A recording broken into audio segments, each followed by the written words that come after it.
In this section, we're going to talk about the present realities that many Indigenous peoples are facing right now.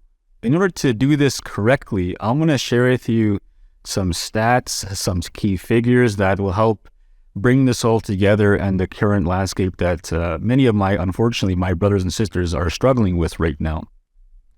Right now, in this present moment, our young population has the fastest growth rate in this country. 60% of children living in First Nations reserves are living in poverty. That's double the national average. We have a high rate of diabetes. Our lifespan are much shorter than the national average. We are more likely to experience and witness domestic violence.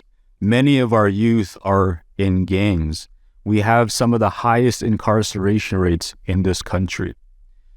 Women are more than 7 times more likely to experience being missing, murdered, and so on, compared to the national average. Our First Nations youth are more likely to go to jail than get a high school diploma. Nearly 50% of children who are in foster care are Indigenous youth. Almost half of the homes on reserve are suffering from mold issues, overcrowded homes, lack of sustainable housing, and so on. You combine that also with lack of access to clean drinking water.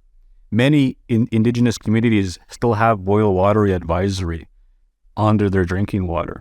Many of them are forced to drink that water. Some of them are coming out with more illnesses and so on. The ones who are further in more isolated communities and the northern communities that are more isolated from the rest of society have even greater struggles with this.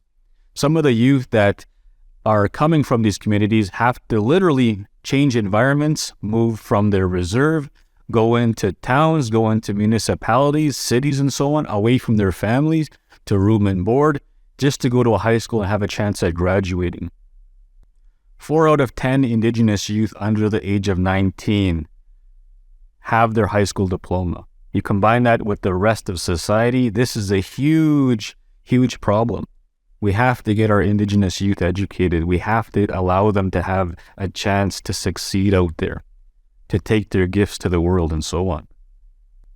Indigenous peoples are more likely to face violent crimes, be around illegal activity compared to non-Indigenous peoples.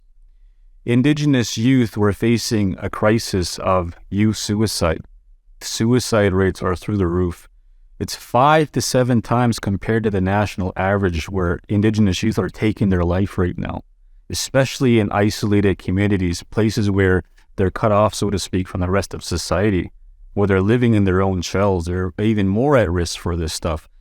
Mental health and wellness issues all are aligned with this area.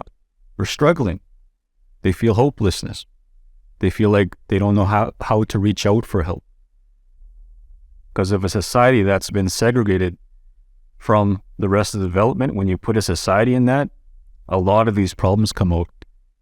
And we're just witnessing right now a lot of the effects on Indigenous people, but also how it impacts the rest of society. Our youth, unfortunately, right now are more susceptible to gang recruitment, prostitution, addictions.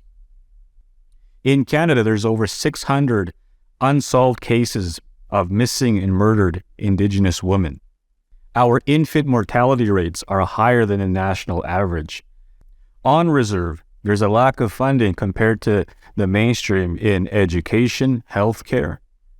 In our communities where we have a chance to go to a local convenience store, there's lack of nutrients. Many of people living on reserve are suffering from vitamin deficiencies, lack of being able to drink out of their tap water and so on. When you combine all the things that I've just shared with you today, and you put that into a pot, that creates a formula for a lot of problems, obstacles for Indigenous peoples.